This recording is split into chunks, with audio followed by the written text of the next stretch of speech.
Yo, what is up, Orange Bloods Live Land? I'm Jeff Ketchum, and that is Chad Hastings, and we are House Divided, brought to you by the Texas Card House. Oh, by the way, we should just let everybody know. Watch party on Saturday. As we get started, you should just know, come on by the Card House. If you don't have tickets, watch it on the big old mega screen TV, dollar draft beers, $2 jellyfish, the biggest screen in North Austin. Chad Hastings and Jason Sucamel will both be there. Good times for all. And as we get started, why wouldn't we want to? Well, I keep forgetting. This was a pretty crappy weekend for Chad Hastings on the football front.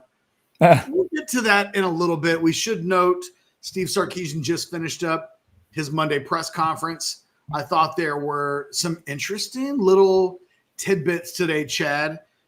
I thought he addressed the elephant in the room on offense, and we can get to that in a second, although not necessarily specific to Quinn Ewers.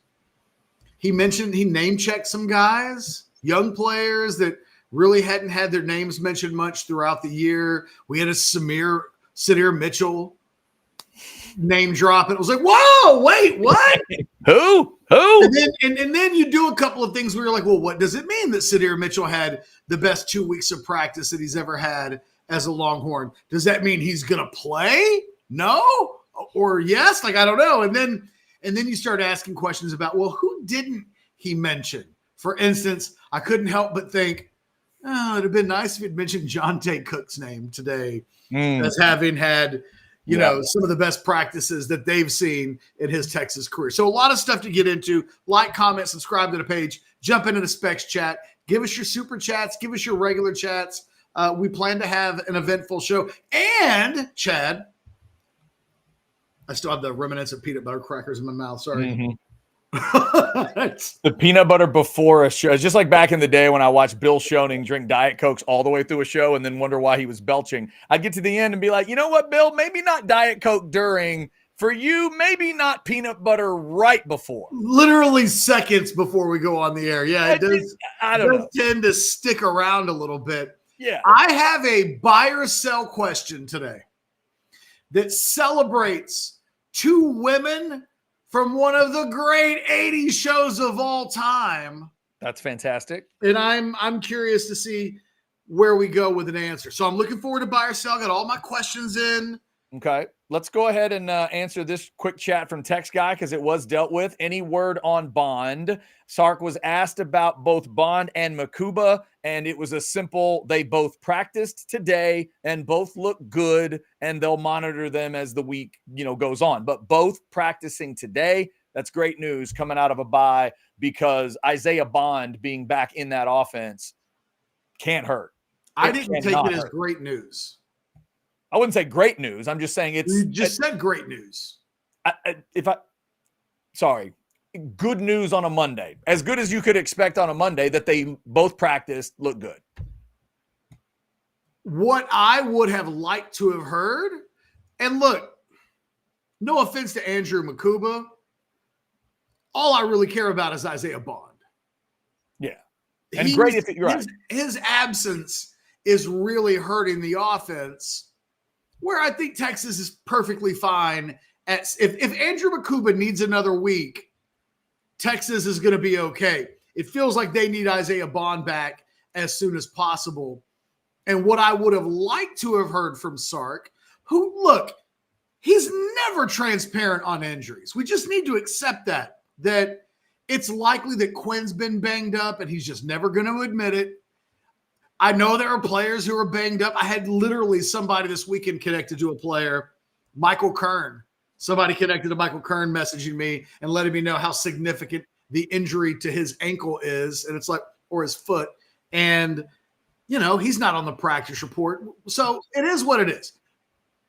What I would like to have heard was Isaiah Bond's going to play. We think the off week did him a world of good. And, of course he practiced and looked good today. We gave him some time to rest up a little bit more, but there's zero doubt that he's back in the lineup on Saturday. That's not quite what he said. he actually said he practiced and looks good, but we always know that the practice part can be pretty vague. What does practice mean? He went through every single drill, or he showed up and stretched? It can be a combination of these things. I don't know. I found myself actually being more pessimistic about Isaiah Bond after hearing Sark today, because Sark kind of painted a picture of what to see how practice goes this week, as opposed to if he were close to 100%, you'd just be able to say, we think he's fine and ready to go. So that's how I took it. But he could be doing the same thing that Billy Napier is doing at Florida, when Billy Napier says today, well, you know what? It's possible that DJ Lagway can play quarterback this weekend. Really, Coach? Yeah. Really? Because he's got one of those magic 1 week hamstring injuries. So injuries are injuries, but I'm just being honest. I think we heard two different things today. You heard what he said, and I listened for what he didn't say.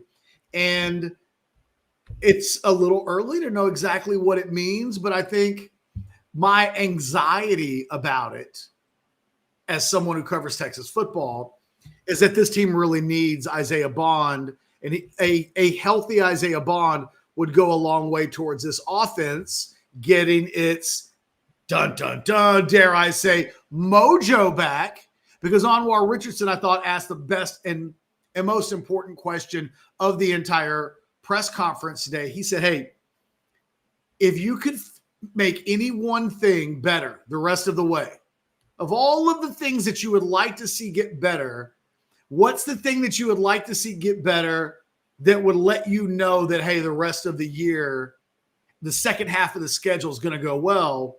And Sark said, I'd like to see us get our mojo back on offense. And he didn't need to break it down. He did, but he didn't have to.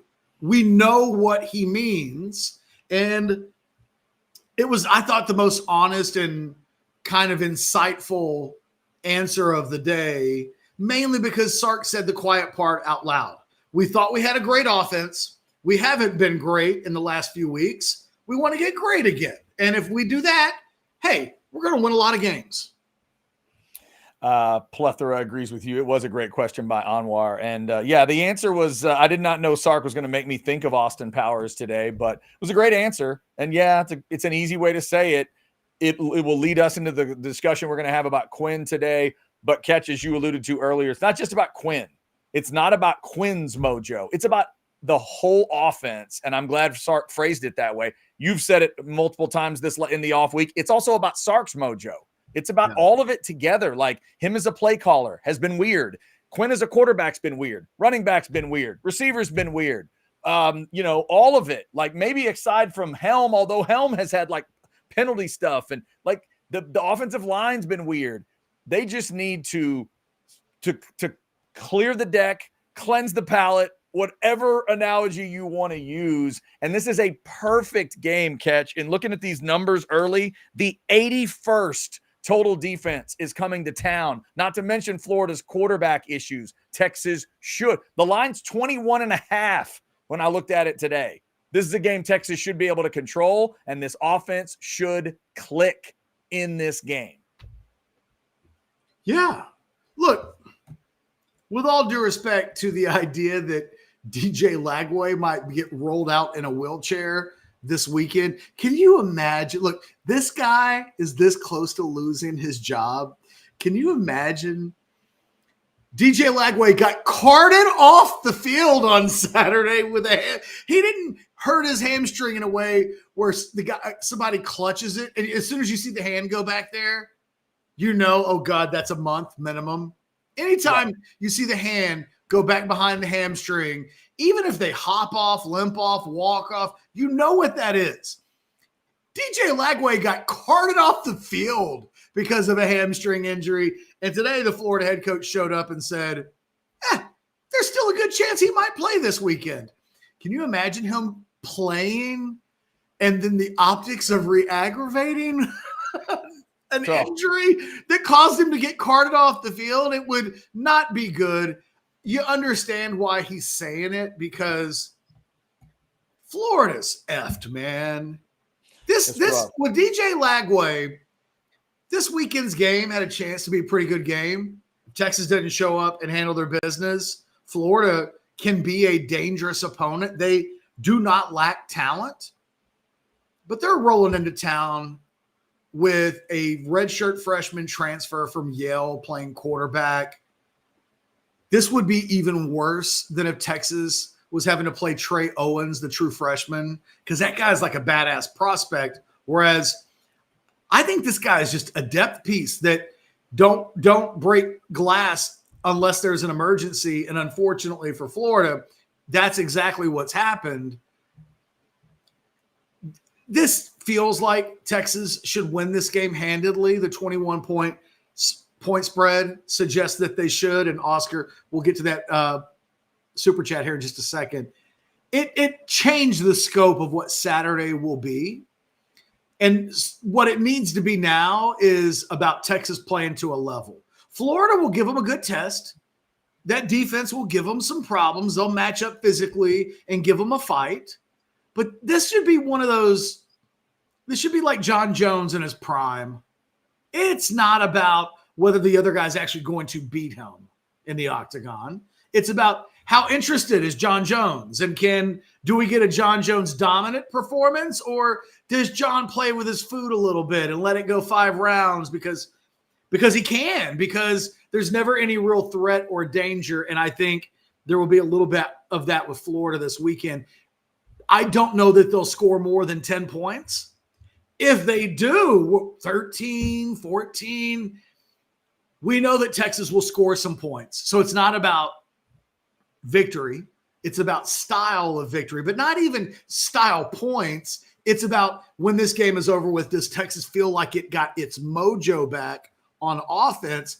If it doesn't, we'll be talking about this next Monday. And if they do, the conversation can start to change a little bit as this team gets ready to go into Fayetteville, as this team gets ready to go to A&M at the end of the month. We got super chats already in. I was going to go to Oscars, but now we got a little bit more money coming in from Tom G. Tom, we appreciate it. Big money win.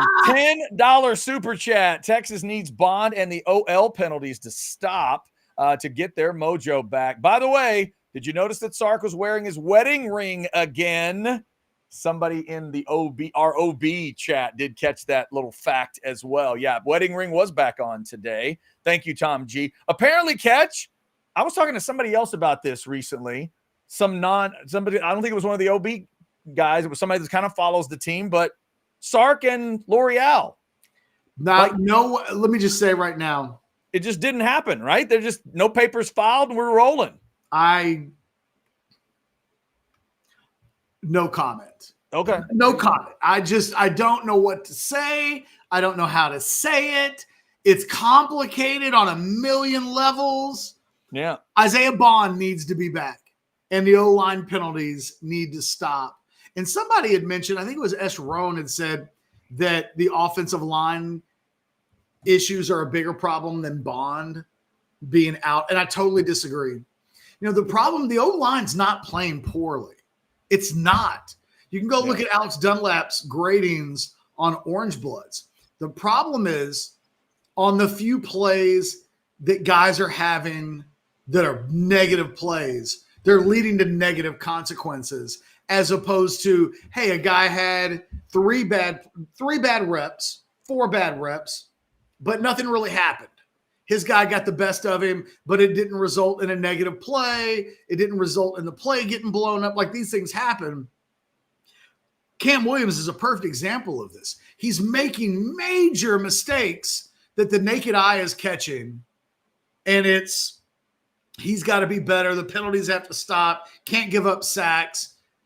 But the other 95% of the game, when you're not noticing him, he's actually performing really well.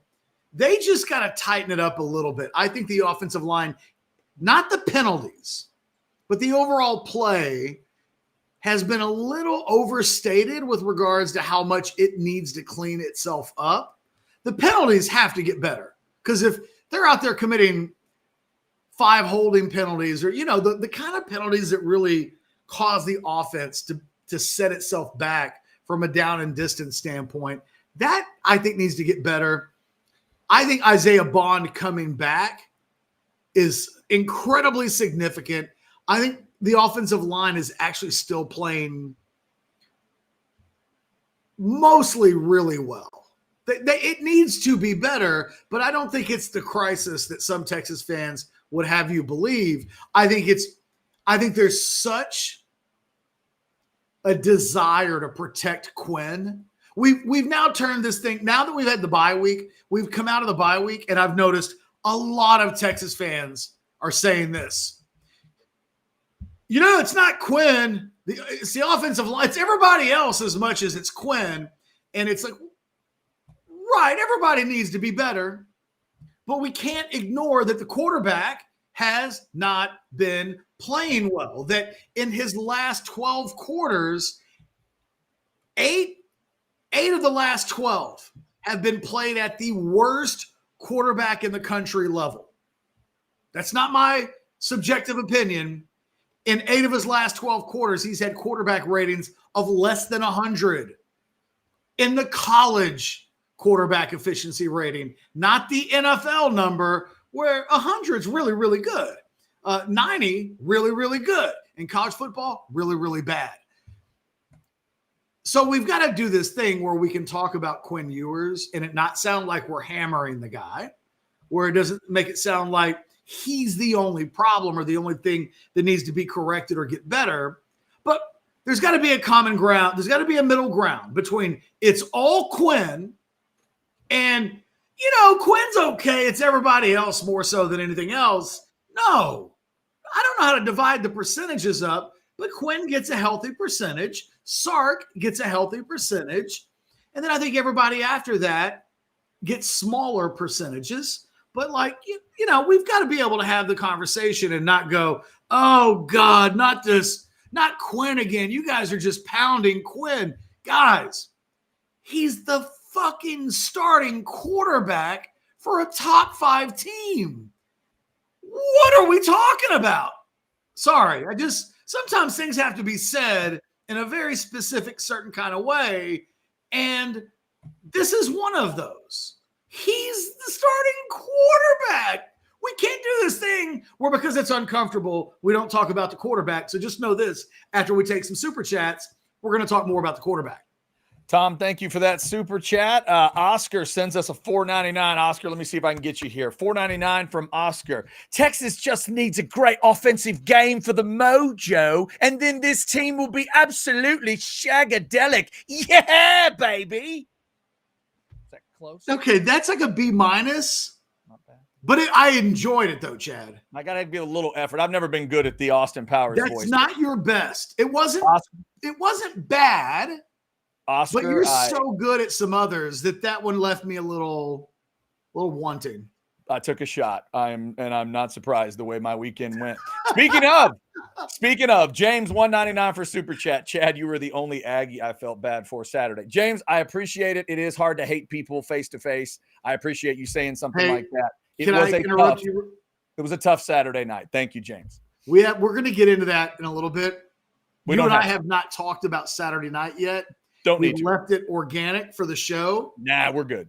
Because I was going to no, I have a few questions. Anything you want to talk about other than that is fine with me.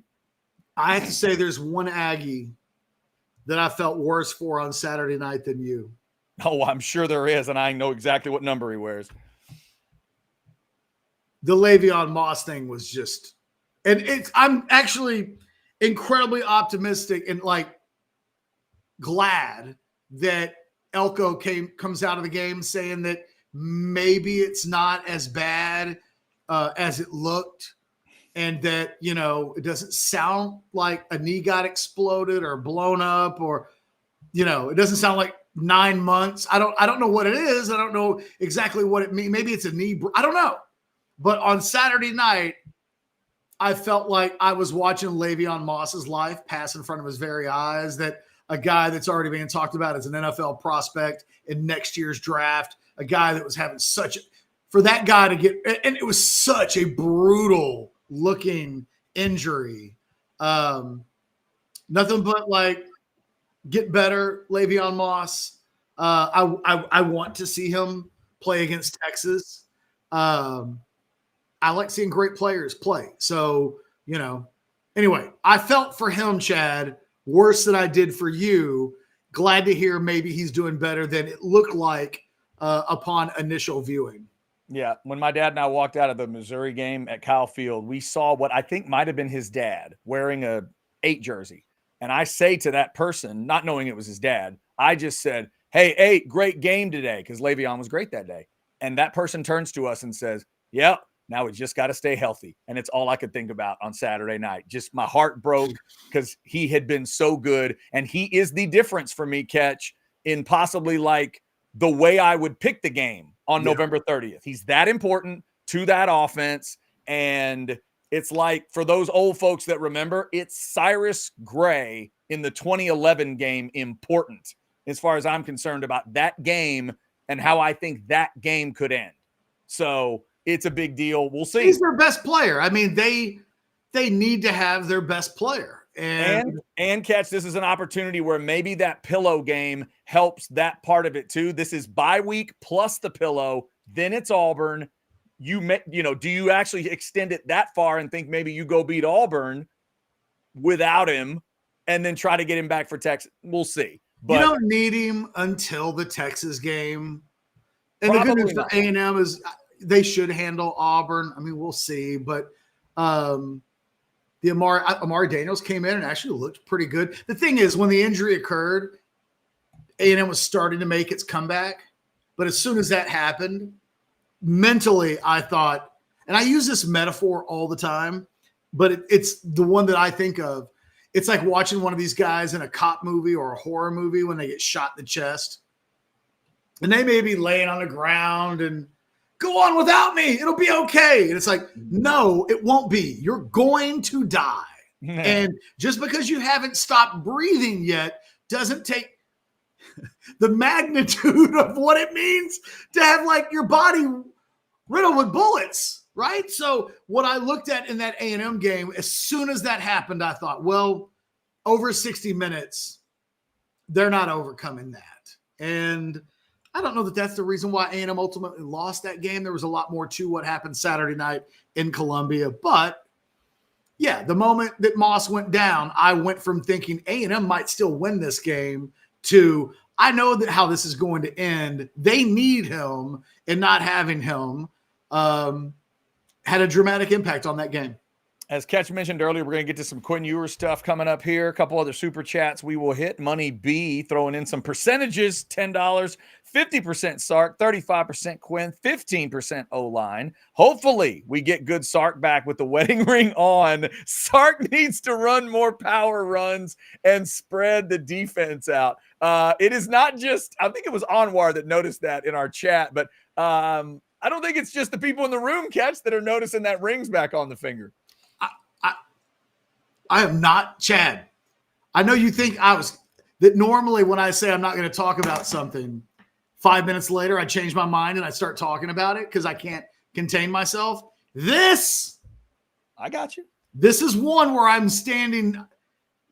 Fair enough. It's whatever makes Sark and his wife happy, as far as I'm concerned, right on. Right. And no matter what they were going to do, people need to be happy in this life. Not commenting on whatever the hell's happening, though, in a marital situation out of my scope. To Money B's percentages of football there: 50% Sark, 35 Quinn, 15 offensive line. Is that about right for you? Well, Bond has to be a percentage because we've learned in the last few weeks whatever Isaiah Bond is making in NIL money is probably not enough. His presence changes the offense. They have nobody else like him. And him getting hurt in the Oklahoma game and barely being able to play in the Georgia game, obviously he scores the touchdown, but I think he had like 11 yards receiving in that game, doesn't play against Vanderbilt. It's so noticeable. Yeah, we haven't talked enough about it throughout thing. Yeah. Oh, what's wrong with Quinn Ewers? Oh, I don't know. His best receiver hasn't been there for most of the last 3 games. It seems like a big deal. If Justin Jefferson wasn't available for the Vikings and Sam Darnold was having a bad game, we'd go, well, but it's guy's not there. It's what we do catch with like great groups of receivers, great group, like a great baseball lineup or whatever. You get so into it, you just sort of forget it sometimes where you're like, well, that group is great. It's like, right, but they just lost their 3-hitter. Well, everybody will just step up. They'll be fine. Okay, but it's a big deal. Well, and that group may be great because of he's the guy. I agree, yeah. He may be the A, and look, Ryan Wingo might be an A someday, but he's not now. I don't think Matthew Golden is an A. I don't think DeAndre Moore is really an A. They got a bunch of Bs, and that's not a bad thing. But having the A elevates the Bs into you thinking that the Bs are better than Bs because sometimes they can look like As because the A's drawing all the attention from the defense. Not having that guy on the field to stretch the defense out. He's the guy the other teams would worry about blowing the top of a defense off anyway. Got to be a Bond. I don't know what Bond's percentage is. It's got to be 10 though. Yeah. I'm not having because Isaiah Bond, I think, is the best player in this offense in the skill positions, not amongst the Kelvin Banks discussion. But once you get beyond Kelvin Banks and you say, who's the guy on this team that deserves all SEC honors or who looks like an obvious NFL draft pick? It's Bond. It's Bond. It's Bond. It's Bond. And I would leave a little slice in there for the running game and the running backs as well. They gotta do more. They got to do better in pass protection. We've seen some running back mishaps that have led to some of the protection breakdowns over the course of the last couple of games. It's not always just the offensive line. Yeah. It's a team unit. So I think you have to have room for everybody inside those percentages. I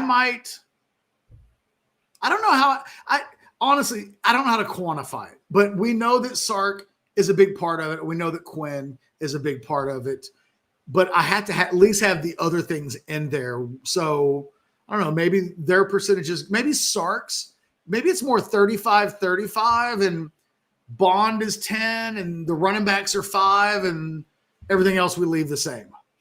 Thank you for that super chat. We got a couple others that we will get to. We got some Quinn Ewers discussion coming. We got buy or sell coming as well. We also have a lot of great partners around here with Orange Bloods Live, including sinus and snoring specialists. The Aggie game was obviously the worst part of my weekend. Everything else was great. Got to see my parents. My niece and I drove out and saw my parents, and we all watched the game together and had a great time other than the game itself, and also slept really well. Going out there, it's time of year where things are changing, but I slept great. Sinus and snoring specialist is the reason why. If you need to get rid of your allergies for good, if you got bad snoring stuff, sleep apnea stuff, we've talked about this for a long time. I've been talking about sinus and snoring specialists since 2017 on the radio and now on Orange Bloods Live because it works, because they're the best at what they do. And some of you have gone in and you've mentioned Orange Bloods Live. I do appreciate that. They can absolutely help you. You'll meet Dr. Slaughter in that first consultation, and you will be off on your path to just feeling better, resting better. It's incredible stuff that they can do. So go find out about it.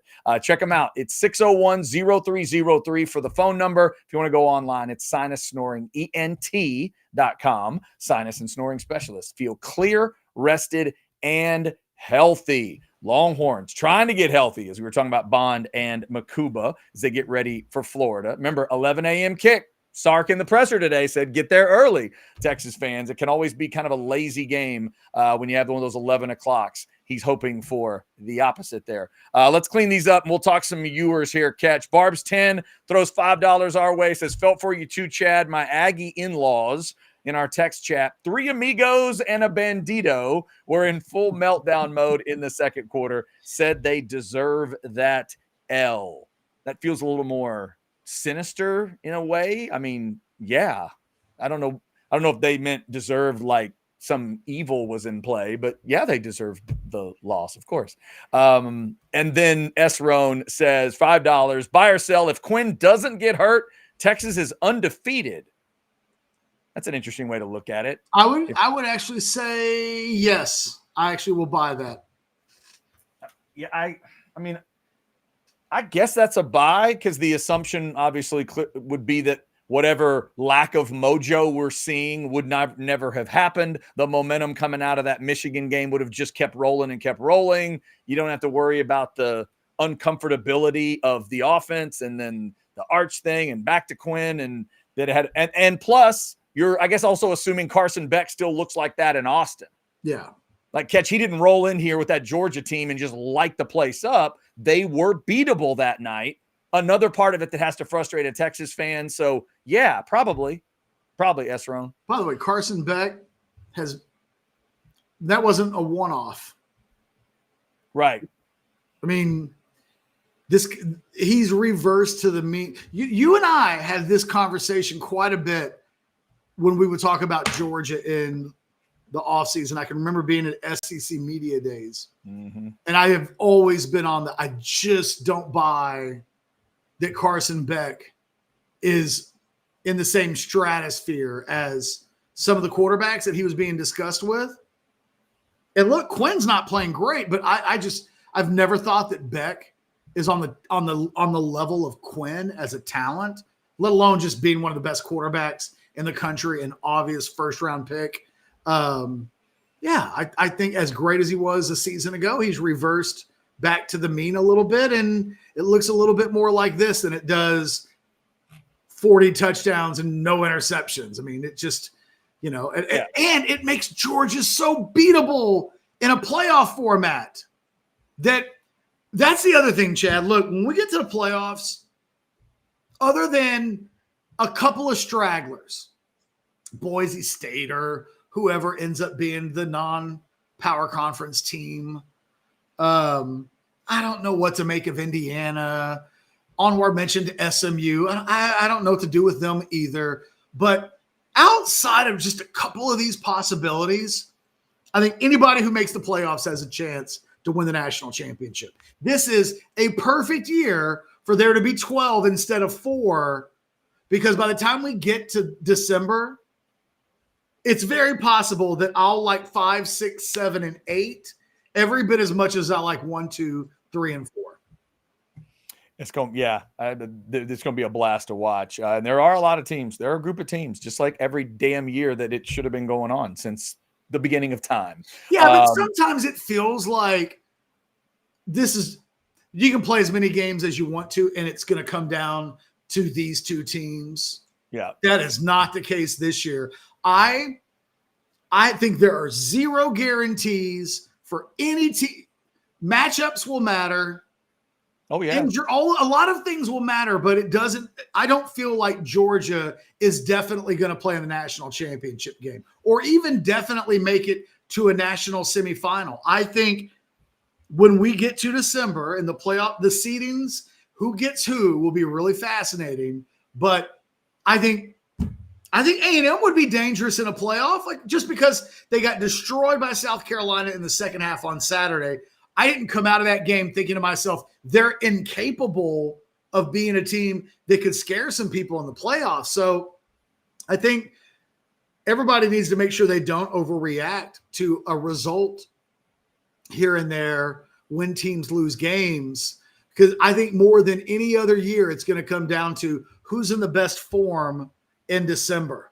That's why what we're talking about with Texas matters so much, because the way they played football in October won't win jack you know what. But if they can find what they were doing in September and build on that a little bit, they can win a national championship. It's there for the taking. And I got to believe, if I'm Tennessee, if I'm Miami, if you're any of these teams that aren't named Ohio State, Oregon, and Georgia, you got to wake up every day feeling like this is the year.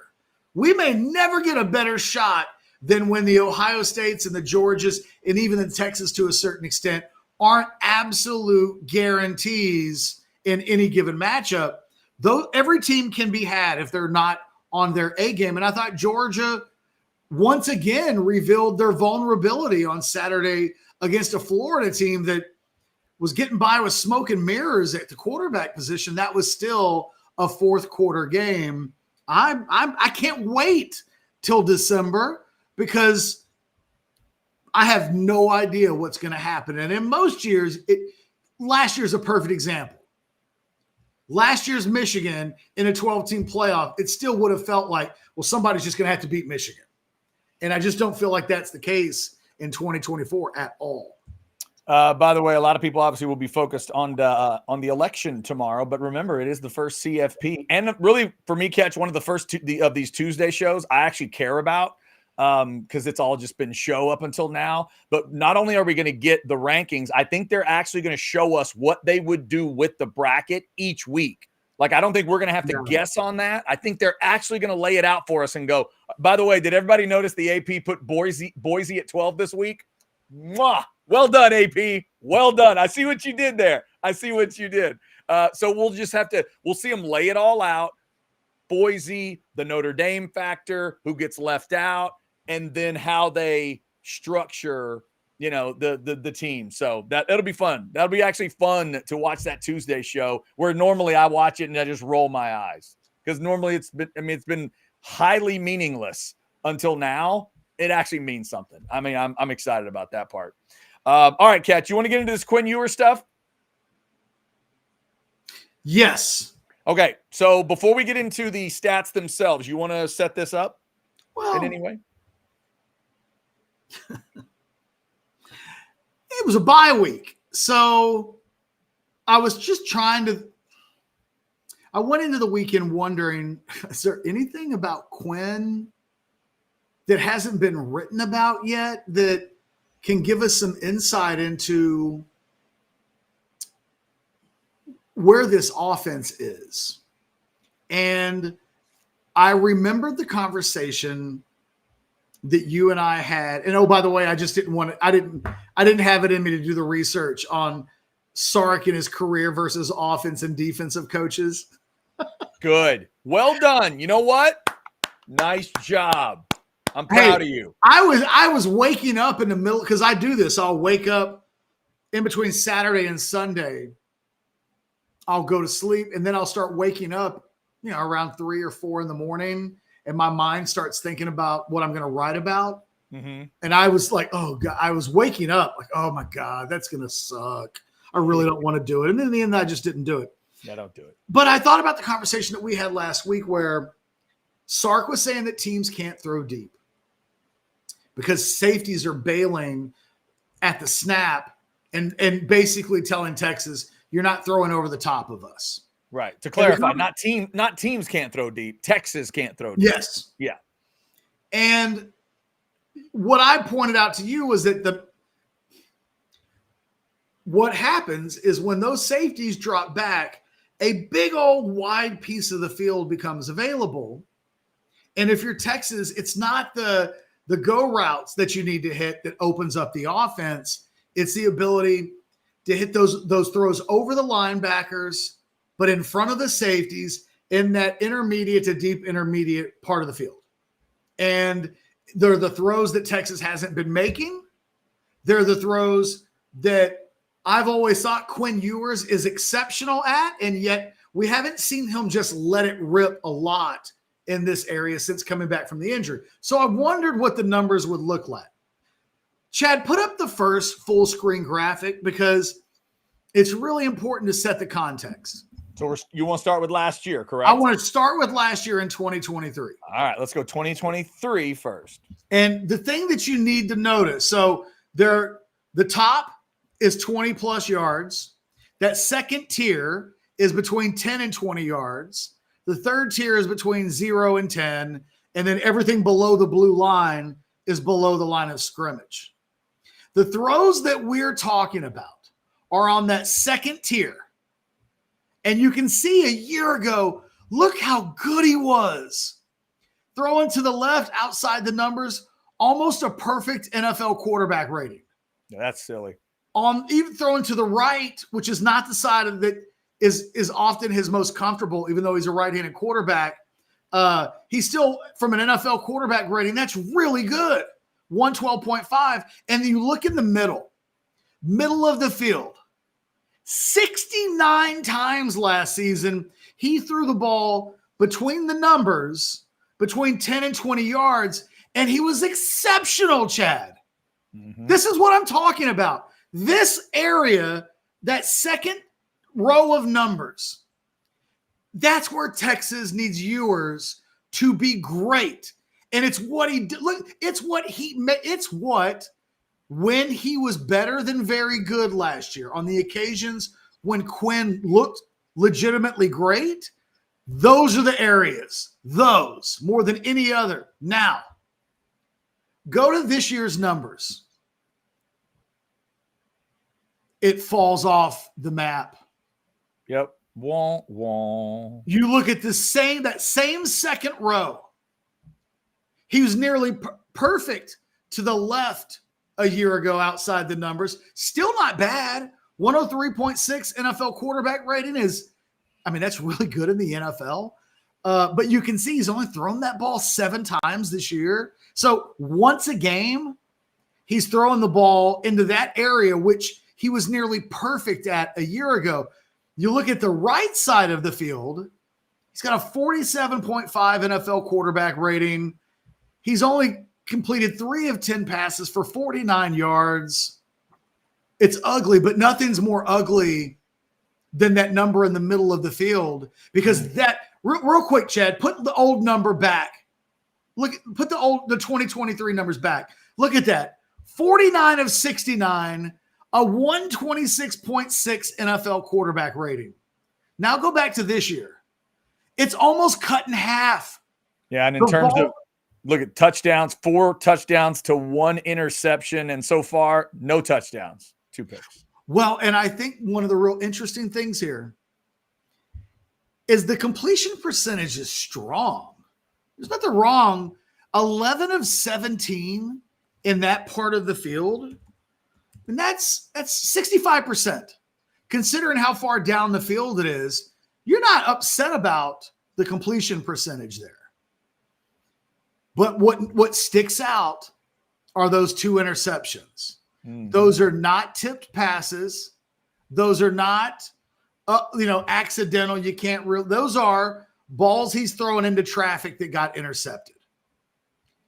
And I find myself wondering, are the interceptions, has that created some fear in attacking that part of the field?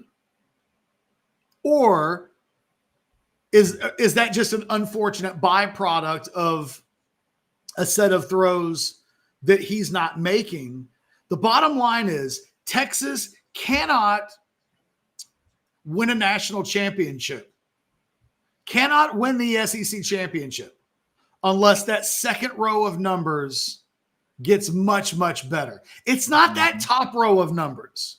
The top row of numbers is 20 plus yards. And when people talk about opening up the offense, Chad, they always think that means throwing the ball deep down the field, just heaving it far. That's not the way this Texas offense reopens itself. It opens itself in that intermediate range. And you can see through the rest of the map, you can see how well he's been throwing the ball to the left and in the middle under 10 yards. Well, he was doing that a year ago as well. The real bread and butter was that next tier, which he was exceptional in. And this year, that's almost disastrous. For the season, he's only completed 1 touchdown and he's thrown 2 interceptions on intermediate throws. It's not good enough. And he's only, if you look at the touchdowns as a whole, he's only thrown 3 touchdowns this season where the ball travels more than 10 yards. It's, when we talk about this offense, and Chad, you can bring it down now. When you talk about the offense playing in a phone booth, that's what we're talking about. You've got to be able to expand where this passing game goes. And it's not just on Ewers. Sark's got to do a better job of creating layers in the passing game that, look, if Ewers is missing these guys because he's not seeing them, then take Ewers out of the game. You can't give up that part of the passing game, though, because if you go back and look at the all-22 against Vanderbilt, one of the things that you'll notice, too many routes being run short, that there aren't really depths and layers to the passing game the way that we would expect out of a Steve Sarkisian offense. How much of this is Isaiah Bond being hurt? How much of this is that's happening at the same time as Quinn Ewers is trying to come back from his thing.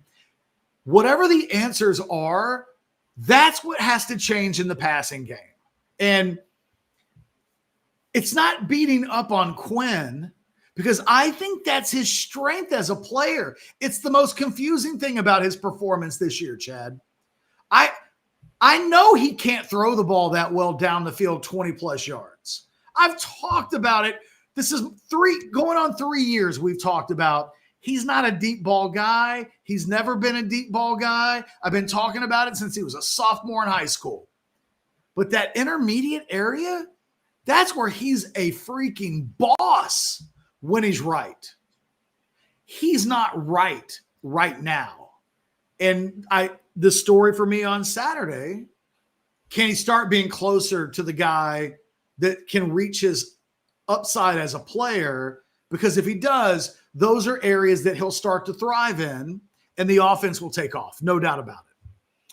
So in the presser today, when Sark was asked about confidence, he was kind of asked a follow-up about the mojo comment, and he was talking about confidence and all that. And he used the analogy of a hitter that just needs to see the ball go in play, a shooter in basketball that just needs to see it go in the basket. And I immediately thought about this discussion. I thought about your numbers, this discussion, and the middle of the field. And I thought, well, you're not calling plays to let him do what he does really well.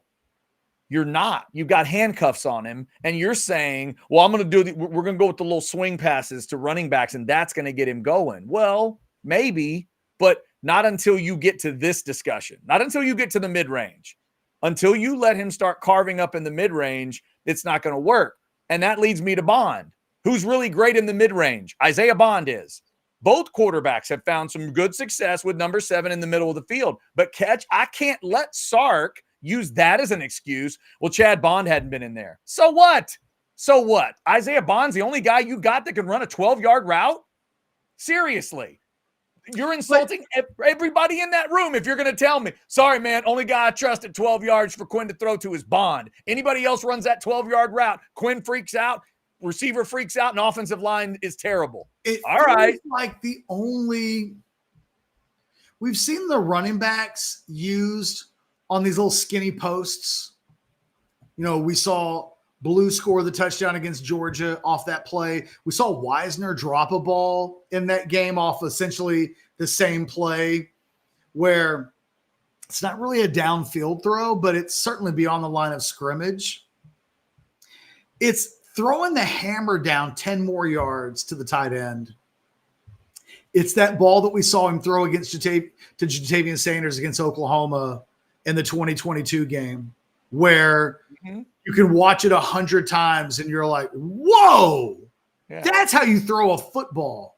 Plus, are we going to allow this catch? Is this going to be allowed? They're taking that away. The defense knows what you know. That to me, no. Because there's no defense that can take away everything.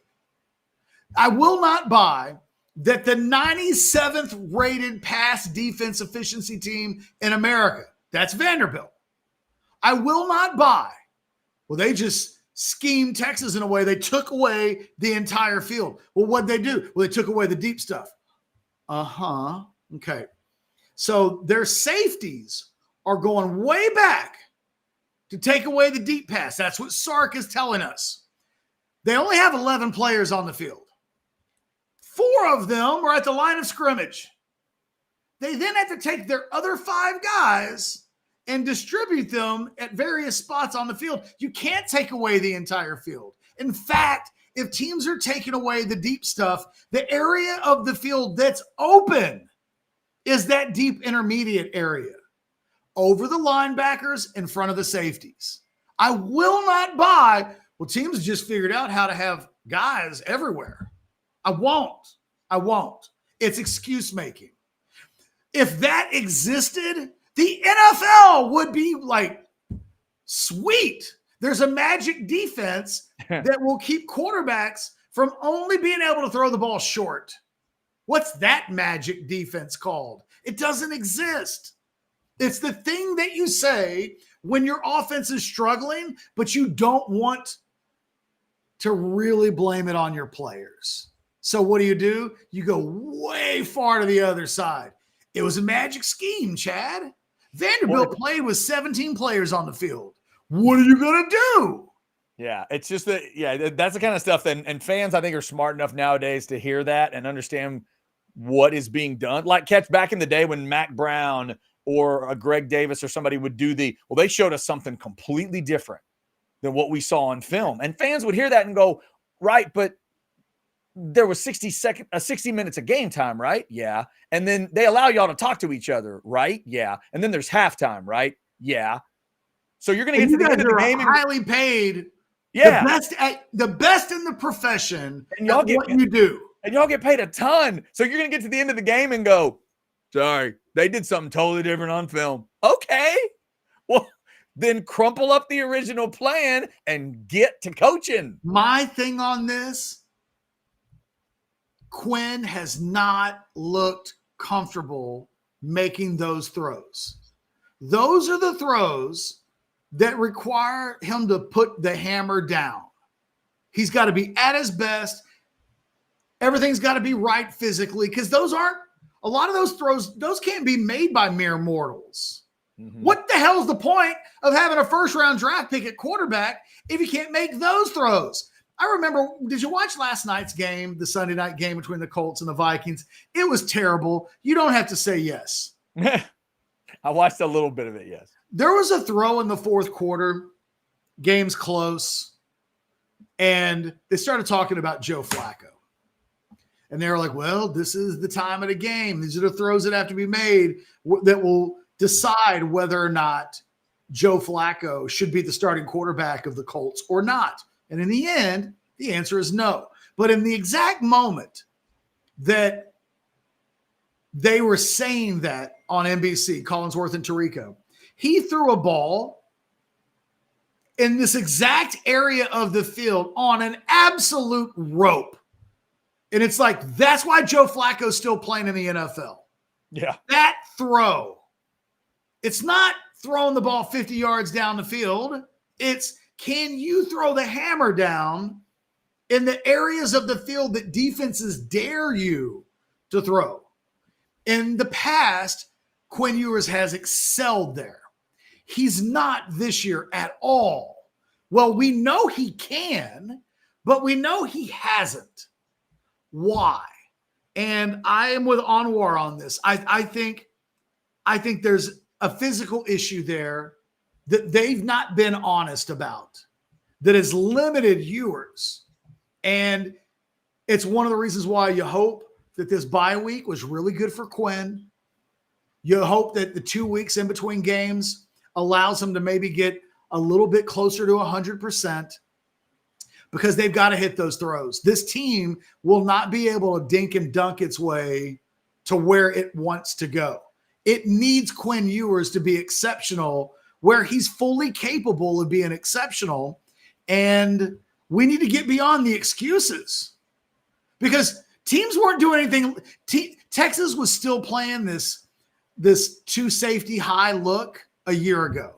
We were talking about Sarkisian and the struggles that they were having against this Iowa State defense. Remember all that talk a year ago? Well, they got to play Oklahoma State, and Oklahoma State runs a version of that. And we ran through all of the teams that they would see on their schedule that would do this twin high safety look. Well, they saw what Vanderbilt did to Texas on 2 Saturdays ago. Texas has seen that before. They saw it a bunch last year. Do you not remember the Iowa State conversations?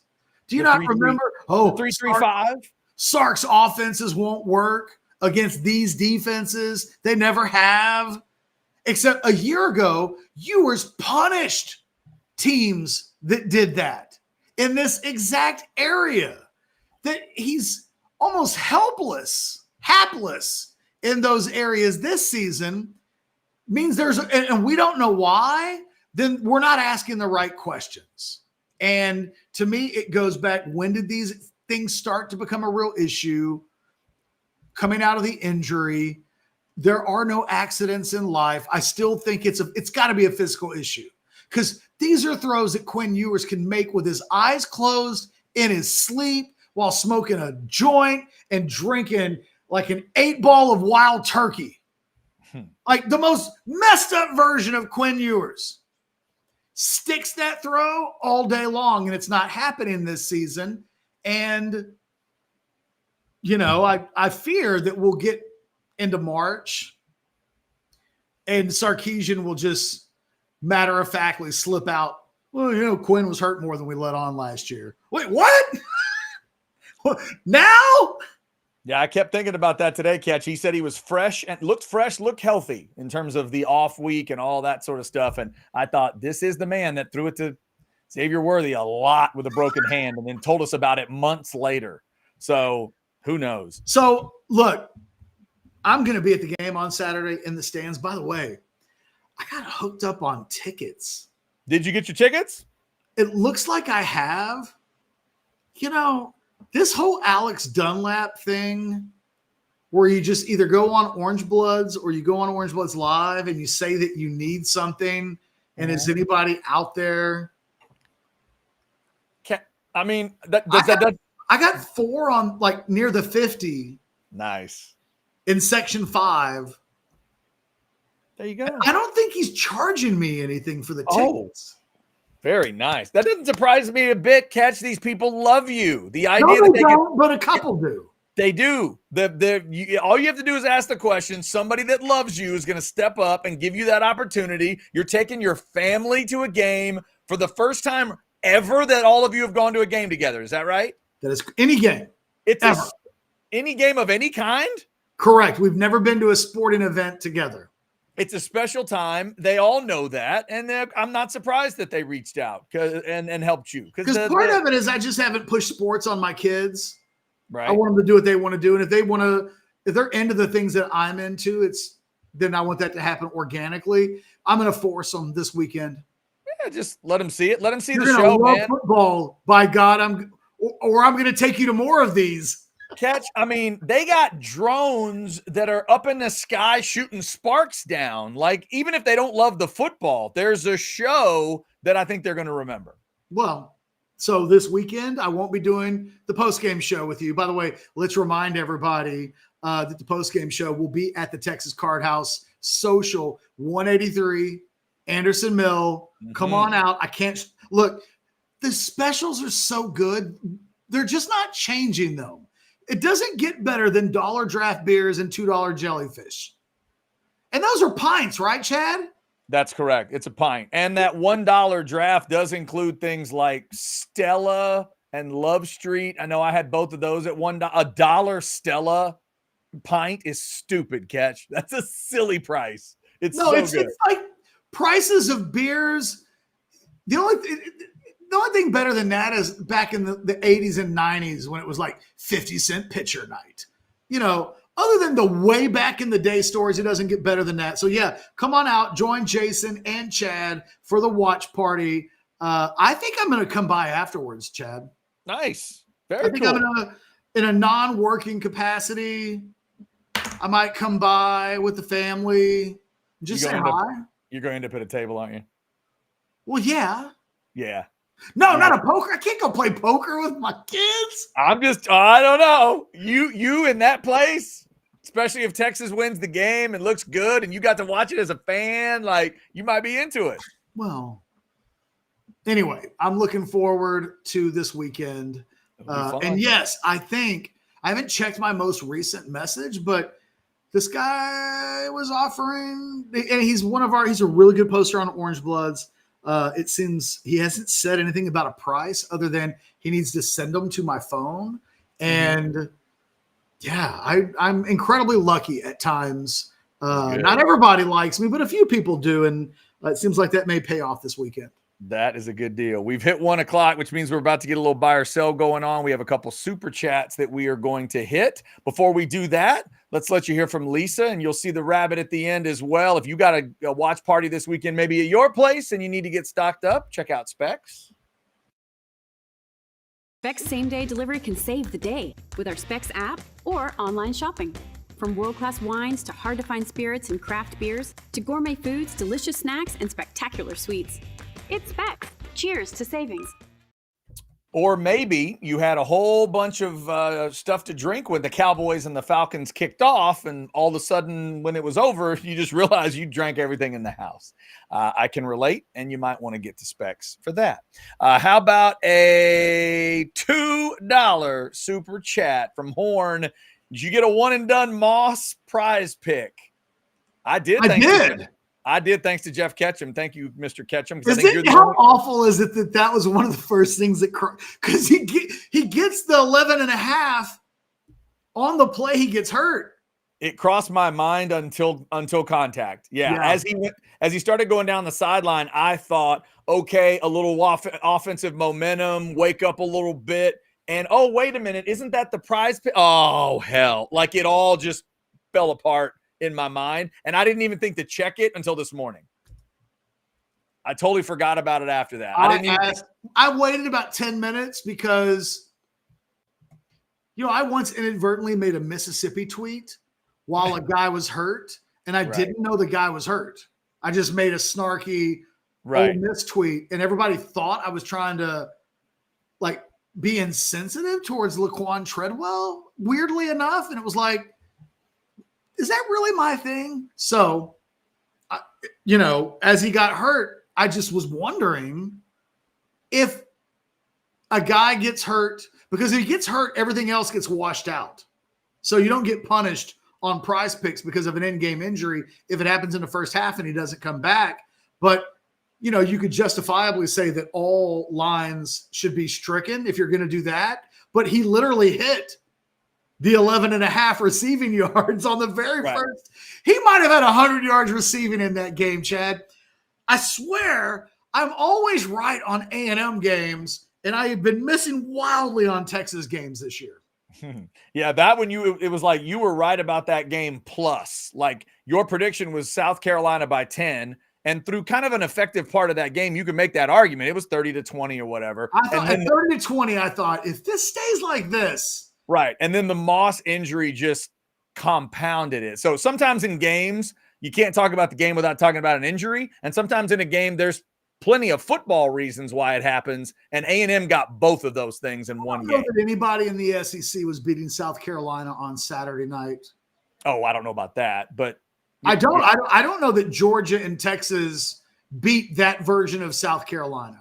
Yeah, that's not me saying that I think South Carolina is the best team in the SEC. I think that was a rabid South Carolina. I give A&M credit for the fight back. That was a hell of a response to fall down 2 scores, come back, take the lead. But to South Carolina's credit, they were able to take a surge, and it lasted over 60 minutes. The crowd impact of that game and what I thought it fed to that team was really impressive. It's by far and away for me the most impressed I've been with any crowd in college football so far this year. I thought South Carolina's crowd pushed South Carolina to the finish line when it's like watching a good boxing match and a guy gets wobbly legs. They shook off the wobbly legs and they came back and finished that game really strongly.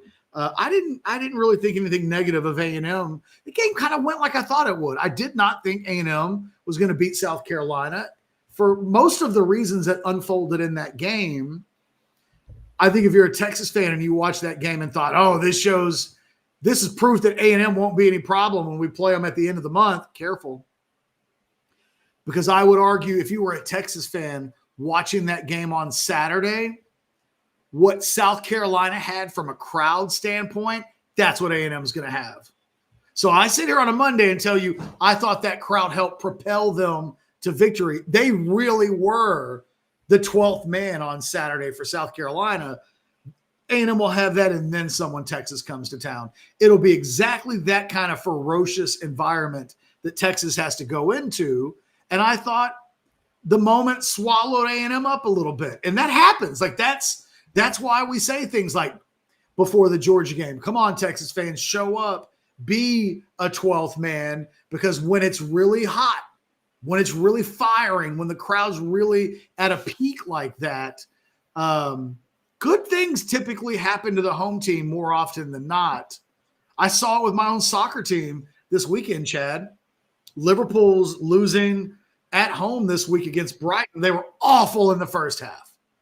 And in the second half, the crowd just elevated everything. They scored a goal, and the crowd went batshit, just numb-minding crazy. And so what happens? Liverpool scored 2 minutes later. And then the crowd went even crazier, and you could just feel it. And I think the one thing Texas fans are just never going to be able to know until they know is what that place in College Station is going to be like when Texas comes to town after Thanksgiving. It will take Texas playing an A-level game to get out of College Station with a victory.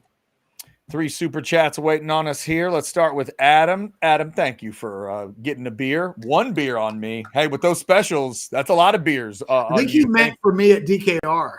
That's true. For you at DKR, that is about a beer. Now, Adam, I don't drink beer. I don't. But you could talk me into some Deep Eddy vodka. Hey, there you go. There it is. Adam, we appreciate that super chat. We also appreciate this one with Paul, $4.99 super chat. I'd be curious to see Quinn's pass chart breakdown pre versus post injury. That would be interesting. Me too, Paul. Yeah. That would be interesting to look at, to see kind of where that goes. Jose, $1.99. Why would Sark tell everyone that Quinn is hurt? Well, Jose, part of the reason would be that the SEC requires it now. And also just, I don't know, honesty, like football, general football honesty. I know what you're saying. I get it. But there's a thing where it goes the other way. There was a season, I couldn't tell you which one. Ketch will probably tell us when I say it. I remember a season where Mac Brown just wouldn't talk about Colt being injured. He wouldn't do it. It was obvious he was hurt. Colt said he was hurt, but Mac kept saying he wasn't. And it was just weird. The media would go to Colt and he'd say he was hurt. They'd go to Mac and he'd say he wasn't hurt. And it's like, Coach, what are you not like? Why is it that big a deal? And it just felt weird. It eventually crosses a line, Catch, where I think you are doing the player a disservice by constantly continuing to say he's healthy when everybody but the coach seems to know that he is not healthy. Jose, I'll just point back to the Xavier Worthy thing. Xavier Worthy played with a broken hand. Sark never said anything about it during the season. Now, he did that in the name of, well, we don't want to give away a competitive advantage. We don't want teams to know that he has a hurt hand. But what it left was Xavier Worthy hanging out to dry. That instead of people saying, hey, man, cut him some slack, he is out there with a broken hand playing through it. Instead of giving that guy some grace, people were like, Xavier Worthy sucks. Xavier Worthy shouldn't be here. Xavier Worthy's not good enough to play for Texas. He let us down. It led to these really nasty narratives. And when we talk about it from the Quinn perspective, people think that Quinn should lose his job. People are like, well, look, Sark's telling us he's healthy. He's not playing well. We have a quarterback that we think is going to be number 1 overall in the NFL draft at some point, waiting in the wings. Go with the other guy. If the story were, when Ewers comes back against Oklahoma, if the story is, look, he's still trying to work his way through the injury, it might not be ready. It might not be 100% the rest of the season, but he's our guy. He's our guy. He's the leader of the team. Every one of these performances would be viewed through the prism of, well, they're trying to get him as close to 100% as possible. Why is he not playing as well? Well, he's not 100% physically. The amount of grace that the Texas fan base would give him, knowing that he's fighting through pain, he's fighting through an injury, he's determined to be on the field, but in doing so, he's not able to do everything at his best. It just changes the conversation. Yeah. And, if he's hurt and they're not saying it at all, considering all of the negativity that's been around Quinn Ewers for the last month, you could really lessen a lot of that by just saying, hey, guys, cut the dude some slack. He's not 100%. But Sark hasn't been willing to even say he's 90%. He'll say, Right. well, nobody's 100%. He'll talk in very vague generalities. But when given a chance to put any of Quinn's struggles at all on injuries, Sark has 100% put his foot down and said, that's not our problem. Yeah. And eventually it also leads to a couple other things, Catch, because if you get down the line, it leads to you wondering if your coach is making a decision that's hurting your team. One example would be, why would you throw a bunch of balls to a receiver with a broken hand? Another one would be, why would you let a quarterback that you know is hurt and isn't throwing well continue to throw? But I think if you came out and said, why are we doing that? Because he says he's well enough to play. Right. We agree. He's our quarterback. At 98% of the schools in the country that don't have Arch Manning as the backup quarterback, that'd be enough. Yes. That'd be enough. Yep. He's absolutely our guy. He won us the championship a year ago. We strap ourselves, and he's going to work his way out of it. And that's just what it is. The conversations that we're having today just feel, we put those stats up and we can go, well, why is that happening? Well, Quinn hasn't been right 100%. It explains things. Now, the thing is, this is all just hypotheticals at this point because no one is coming out and saying it's the injury. Nobody behind the scenes.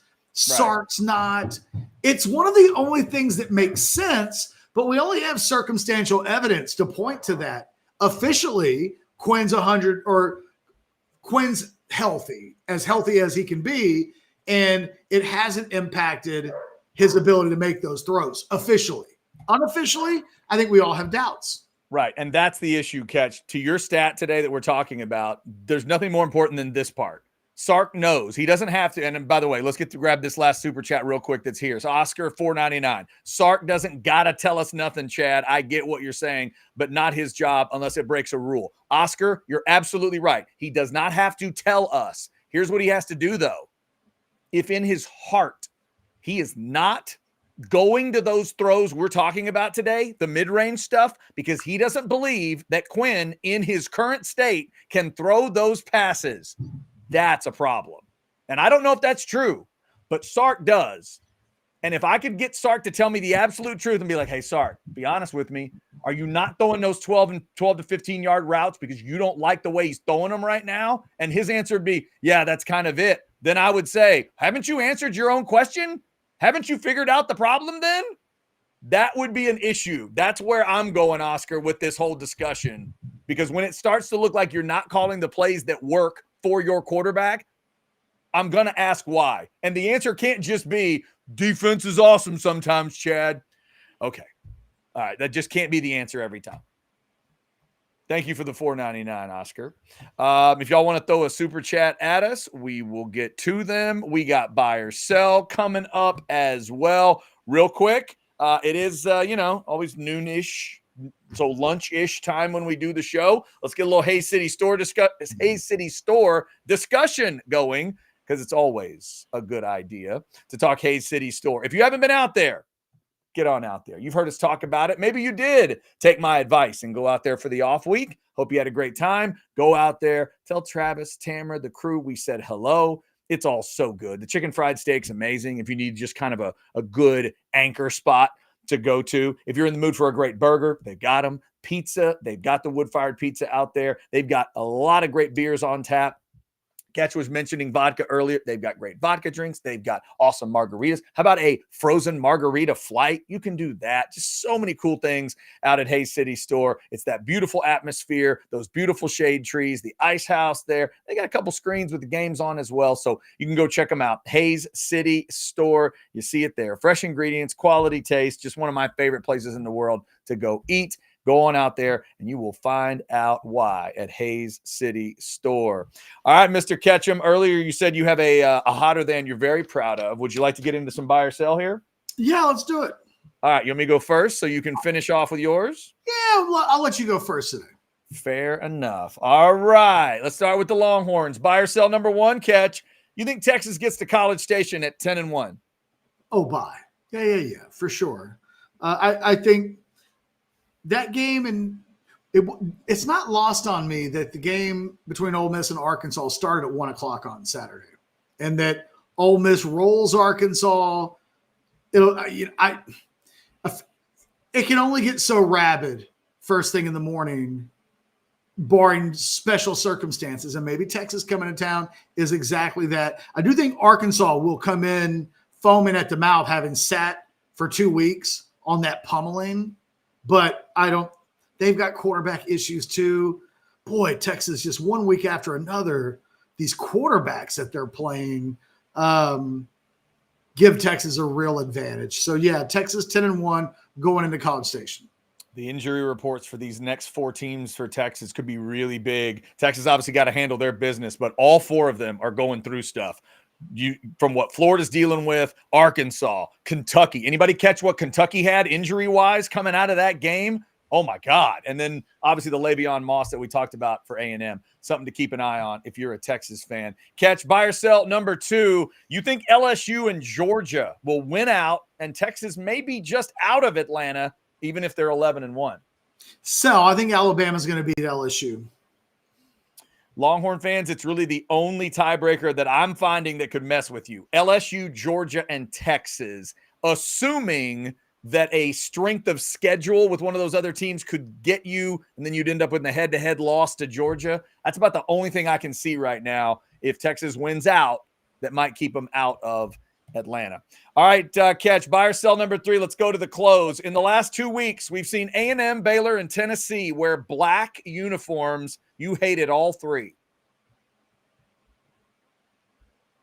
So I hated the Tennessee blacks. I thought the A&M black uniforms looked better, but it just didn't feel like A&M. And I don't even remember the Baylor all blacks. I don't hate them in general, but I don't like them all just because they're all black either. I thought Tennessee's looked awful, just awful. The all black with that little bit of orange on the sleeve, just wasn't feeling that. Again, I kind of like the A&Ms a little bit, but not more than I like their overall uniforms. I need to know that I'm playing Texas A&M at Kyle Field if I'm playing A&M at Kyle Field. And anyway, so I'll sell. The word hate's too strong, but every A&M fan that I've seen tell me that they were okay with that. I look at them like they've got a third eyeball. It just, I don't get it. All right, Catch, we'll hit a couple big birthdays here. Most people go to one side of this discussion. We're going to the other side. Buy or sell number 4. Matthew McConaughey is 55 today. If you had to watch a pre-McConaissance rom-com tonight, you'd rather do The Wedding Planner than How to Lose a Guy in 10 Days. How do you think I'm going to answer this? Well, I don't know. That's why I presented you with a buy or sell. I don't think it's even close. You don't think it's even close? I think it's a boat race of a conversation. Because I do too, but it's because I am really anti one of these movies. I am incredibly pro How to Lose a Guy in 10 Days. So it would be a sell. I would watch How to Lose a Guy in 10 Days 10 times before I watch The Wedding Planner once. That is fantastic. And maybe one of the examples of how this show balances out. I agree with everything you said, except in reverse. Happy birthday to Matthew McConaughey. In fact, if we're going to do rom-coms and we're ranking them, I'm going to put Ghost of Christmas Past in front of Wedding Planner. Ghost of Girlfriend's Past? Whatever that movie's called, yeah. I've never seen that movie. Is it worth it? Yeah. I saw a little scene of it yesterday. I did not know. I knew Garner was in it. I didn't know Emma Stone was in that movie. And I saw a little scene. I went, I don't know. Maybe I should sit through that one. I haven't done it Can yet. I tell you maybe the most OCD thing that's happening to me in real time right now? Sure. Have you noticed that I've been moving around a little bit? Maybe a little. Why? The sock on my right foot Yes. came halfway off. Oh, that's not good. I actually had a little bit of that earlier in the show too, and I was a little bit right here. I did a little bit of that right there. And then it just completely came off, and now I've got one sock on. Now I'm just barefoot. Okay. Okay. But I had a sock issue, and it was I was not operating well with 1.5 socks on. It is awesome. Okay, I see Barb's 10. I see your buy or sell that says now that it's past 1 o'clock. I don't even know what you put after that. We'll get to that between our two, but I got one more for Catch. Catch, buy or sell number 5. Roseanne turned 72 years old yesterday. Prime on Prime comedy set. You'd rather see Roseanne than Ellen DeGeneres. Oh, fuck. In their prime, whatever you think of, both groundbreaking in their own way, you'd rather go Roseanne for an hour and a half. Well, sell. I can't do Roseanne for an hour and a half. Well, I mean, whatever the set would be, whatever the prime set is for them is what I'm saying. This is a sensational question. Thank you. They're two of my favorites, and I have a tough time. I could argue either way. You know, here's what I'm going to do. I'm going to answer buy. Okay. And I'm going to say I would need to get in the time machine and go back to, say, 1990-ish. Oh, yeah. And I need to see Roseanne when she's – it's her material feels dated today. Right. But in 1990-ish, she had a voice and was coming from a place that was really interesting at the time that we hadn't seen a lot of. It's so hard to...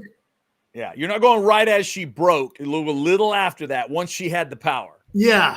Yeah. I'm going right after she had the power. I kind of loathe Roseanne now, but I really liked her. I loved the show Roseanne.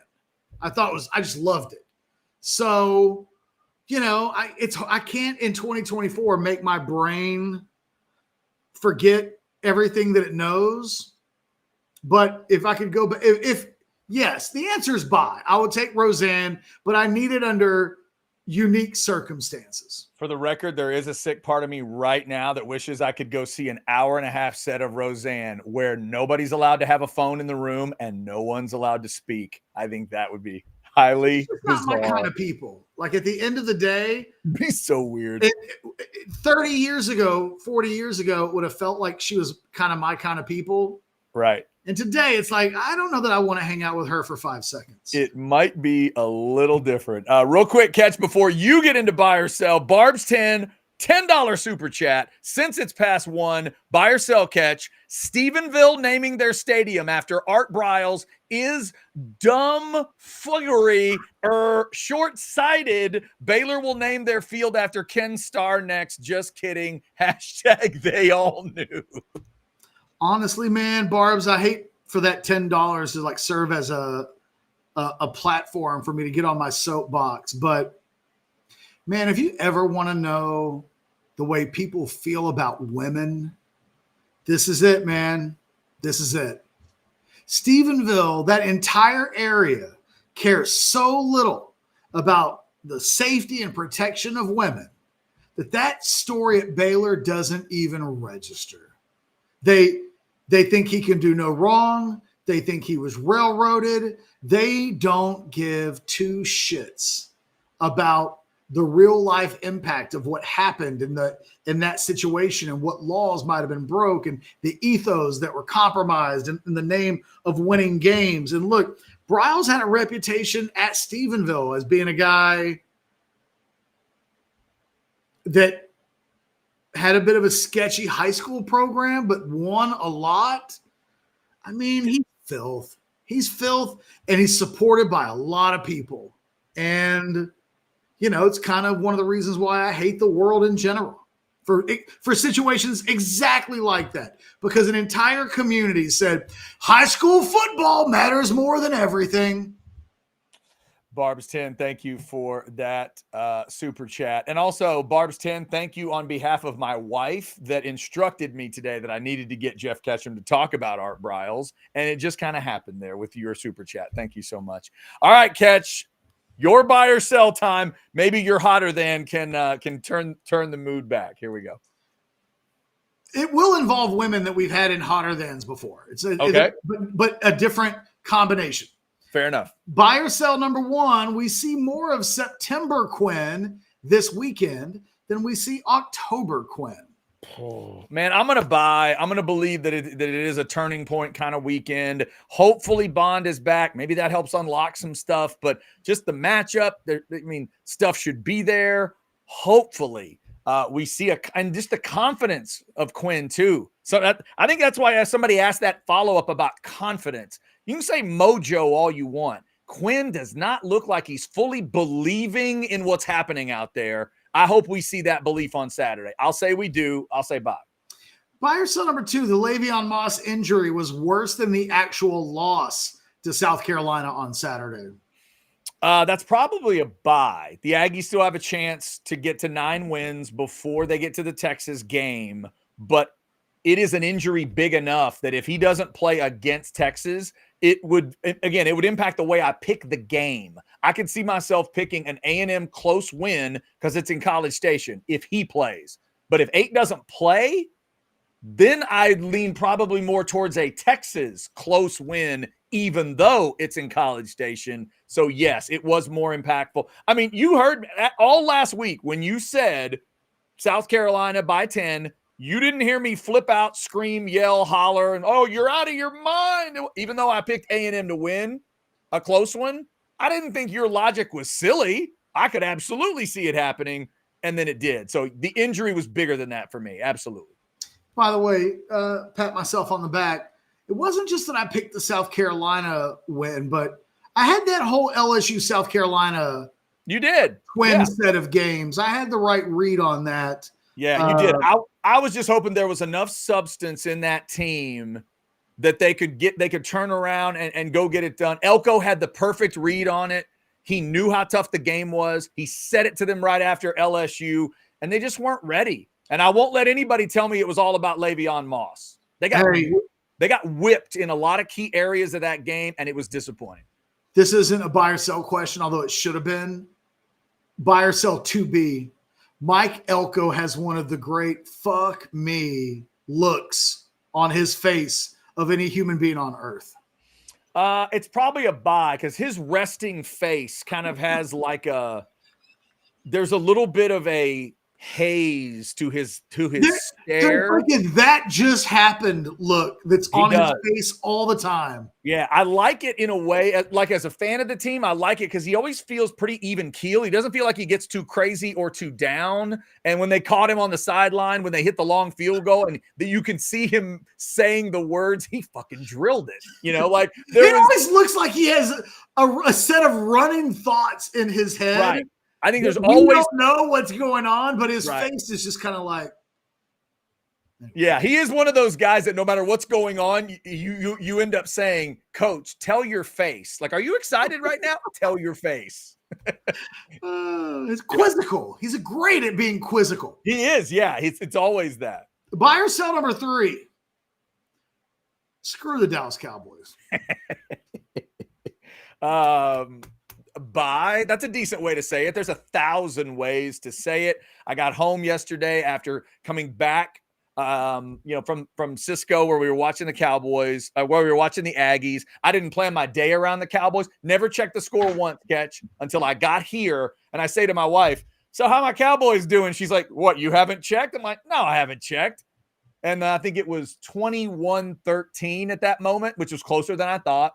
I figured they'd be down 2 touchdowns at that point.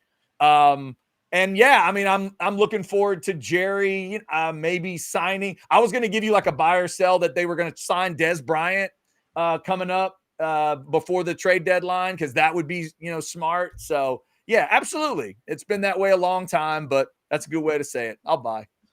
Buy or sell number 4, Quincy Jones, rest in peace, died today at the age of 91. The first thing you think about when thinking of Quincy Jones is his working relationship with Michael Jackson in the 80s. For me, that's a buy. When my wife told me today, I said he's got to be on the Mount Rushmore of music producers, and just his work with Michael might put him there, not to mention everything else. So yeah, I do. That's how I learned who he was because of my age, and he's done so many impactful things, but his connection with Michael Jackson is kind of the epicenter of it for me. Rest in peace to Quincy. I'm what with a life. you. I always think of him in a Thriller album. I was 7 or 8, and Yeah. the two of them owned every Grammy that year. And it was like, who's Quincy Jones? Oh, he and Michael Jackson did Thriller. And then it was like, oh, I've known him my entire life. It's one of the most important albums that's ever been made, ever. And he's a massive part of why. Like, yeah, it's just he's incredible. And you talk about a long, productive, impactful life. Quincy Jones in 91 years, holy smokes. I will say that in recent years, We Are the World, the documentary, like I've been thinking he had so instrumental in hurting all of those cats that I think about that. And then in his later years, he's one of the great all-time shit talkers that ever lived. Ask him about Elvis, ask him about Prince, ask him about anything. And Quincy Jones has a strong opinion. And the thing is, he's Quincy Jones. He may be this generation's Beethoven, like his ability to hear music and invent it. And he's just a one of a kind. There's a million reasons. You know, his part of his whole thing started with his relationship with Frank Sinatra. I mean, he's just. Yeah, I think for our life, for my life, Catch, if you say Mount Rushmore of music producers, go Quincy Jones, Rick Rubin, and then y'all can have a discussion after that. He's the Forrest Gump of music in that he's with everybody. Yeah, he's with everybody. The guy that gave us Michael Jackson's Thriller got his start producing Frank Sinatra. Yeah, right. Yeah, that's two guys on the big dog list right there. Michael Jackson, the king of pop, and the chairman of the board. Because he's such a musical genius that there's no form of music that he couldn't step into and make better. Okay. Yep. And finally, here we go. Buy or sell number 5. 43 years ago today was the first episode of The Fall Guy. Oh, okay. In honor of The Fall Guy, we're going Prime on Prime. Here we go. Fall Guy edition. Fall Guy edition. Heather Thomas, hotter than Marky Post. Oh, wow. That is fascinating. By the way, Marky Post would have had a birthday today. Wow. Okay. Yeah. Would have been 74 today, the late Marky Post. Rest in peace. Both very attractive in this time period, too. Prime on Prime, Fall Guy edition. Heather Thomas, hotter than Marky Post. Yeah, I got to go by there. I mean, we've got you got the bikini imagery, the characters that they're playing at the time. In terms of me in that moment, like who might I have been a little more attracted to? That might go towards Marky, but it is a hotter than, I believe is what you're stating this as. If it's a hotter than, I'm going Heather Thomas. My entire life, I would agree with you. But I've come around in the last few years. It's a sell for me.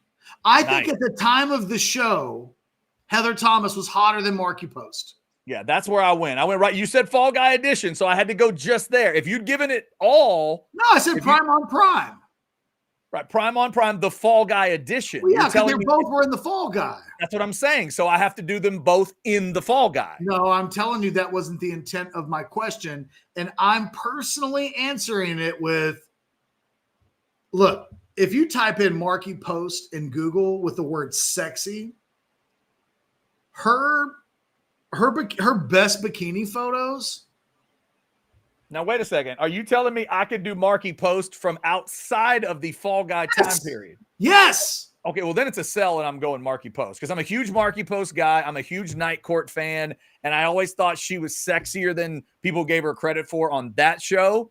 So I'm going with Christine. Plus, she was a lawyer. So I'm going to go with Christine. I'll sell two and go Marky Post.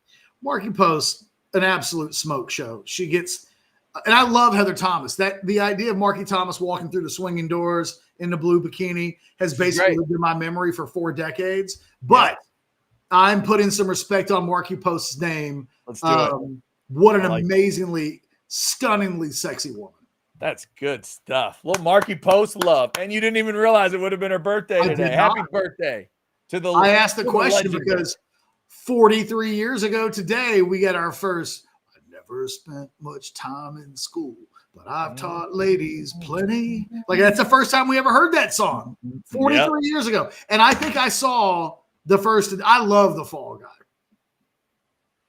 Good stuff. Also, happy birthday to the Karate Kid today. Machio's got a birthday. And Cowboys fans, Des Bryant is 36 today. Cowboys will probably sign him before we do Thursday's show.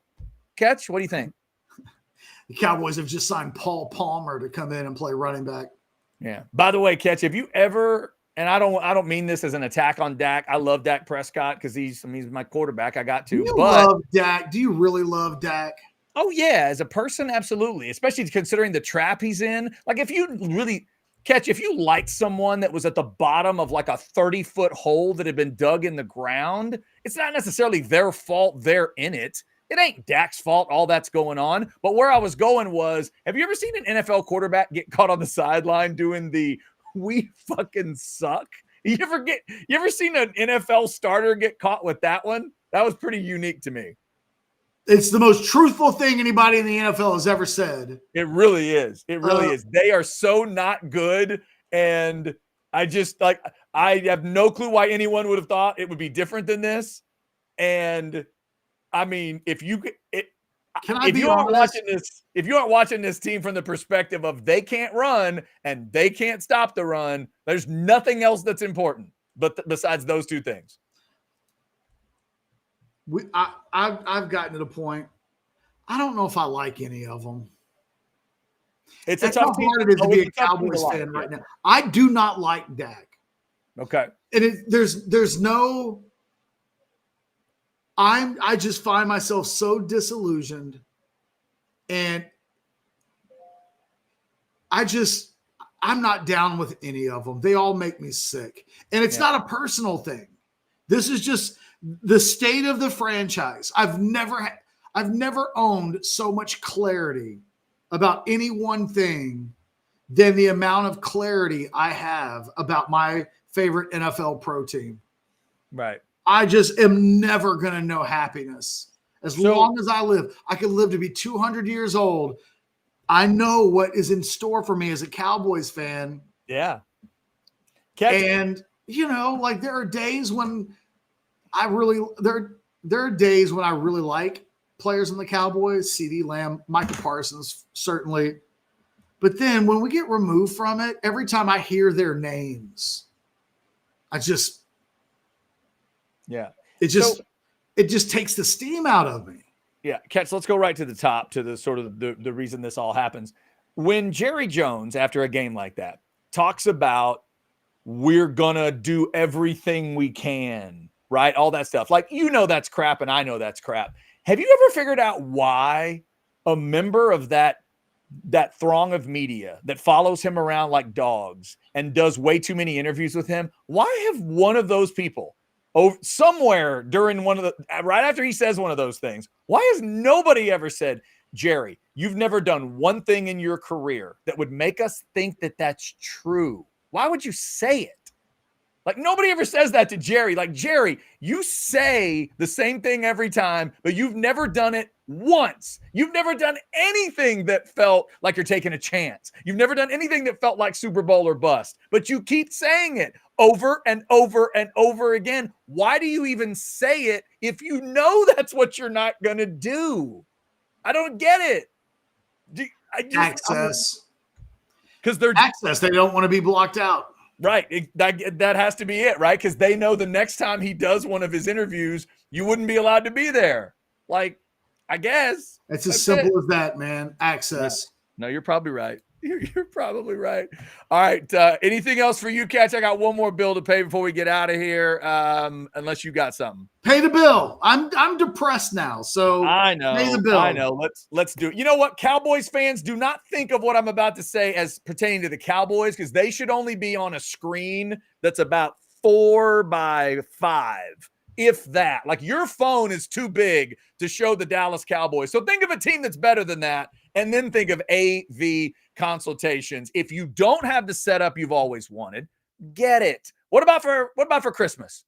Christmas is coming up. Make it the gift to the family. Make it your gift to yourself. Make it the gift to you. Maybe you and your wife have been talking about it for years. You love your Longhorns, right? And you've got a pretty good setup, but you want that screen to be bigger, maybe multiple screens. Let's be able to keep up with the Longhorns. And then what about a couple screens on the side? Hey, they can do that at AV Consultations, 255-8678. Been doing it since 1988. They'll answer all your questions. They'll make sure it's set up the right way. They will not stop until you are satisfied. And remember to let them handle every detail, including buying the TV. Don't go to a box store and get a random TV and then think, oh, this is perfect, right? AV Consultations can handle all that for you and get the perfect TV and the perfect setup for what you're looking for. 255-8678 or avconsultations.com. Thanks to all of our great partners around here at Orange Bloods Live. I'm going to scan one more time for super chats, but I do not see any more. All right, Catch. We good? Yeah, I'm just in a bad mood now. Now you're in a bad mood because we talked Cowboys. I'm sorry. See, I should have just let you do the buy or sell. I had to mention it was Des Bryant's birthday and add the extra joke in, and then we went down the Jerry rabbit hole. We went down the glory hole. I need to find a Cowboys fan with positivity. Convince me. Show me some positivity because I don't see it. No. And it's, not only do I saw about what I was going to see, maybe a little worse, but also Catch that Washington factor ain't good. It ain't good. Eagles look pretty good. You kind of knew that could happen, but now that Washington How about that Saquon Barkley play yesterday? Catch. I don't even know. It's one of those that I've seen it 10 times, I think, maybe 12. I've seen it like 500 times. And it ain't enough. And you're just like, wait a minute. How would you? Now, the only thing I hoped was, Catch, just like when we see Steph Curry go off or some of these other freaks, all I thought was, God, I hope there's not some Pop Warner running back at his next game that tries that because he's going to get broken in half. Oh, it's going to happen. You know what I mean? Like I thought of, man, if some kid tries that in a junior high game, his parents are going to have to see him in the hospital that night. There's no. And the fact that the spin was like the silver medal in that play. The spin was the second coolest thing he did because of that next move. And yeah, if we're going through that in film study, who'd they play? It was Jags, right? If the Jags go through film study and anybody tries to yell at that guy, he gets to cuss back at them. What the hell you want me to do? The guy went like backwards Matrix, crouching tiger, hidden dragon over my head. Well, look, and what was his reward for that? He got a back adjustment. Yeah, he did. You're right. When he landed, there was somebody waiting for him in the small of his back. So, yeah, he probably woke up today holding his back thinking, that wasn't as cool. Well, I hope everybody liked that because exactly. I hope you guys all like that because I'm in the ice tub today because of it. You think he felt like Daffy Duck back in the day in that cartoon where he blew himself up and he said to Bugs Bunny, I can only do it once. Exactly. I know you guys. I bet he doesn't do it again. No, I bet that's it. When he'll tell somebody today, the trainer, a family member, a friend. Yeah, that was the one time y'all are going to see that. I'm not doing that anymore. My happy ass is going to stay on the ground from now on. All right, Chad, I'm done. All right. Thank y'all for liking and subscribing and getting your notifications. Football with Friends at 6:00 tonight. There is no Outsider show tonight because Bo Edge is having his golf tournament and he and Chance and the crew are out there. I'm going to go see him a little later this afternoon. So shout out to the Super Cooper tournament. We'll have the Outsiders on Wednesday night before the Florida game and make our picks. Old Fashioned tomorrow at 9 and then the Modcast tomorrow at 10 in the morning. Thank you for supporting us here at Orange Bloods Live. Until tomorrow, we are house divided. Take care of yourselves and try not to think about the Cowboys.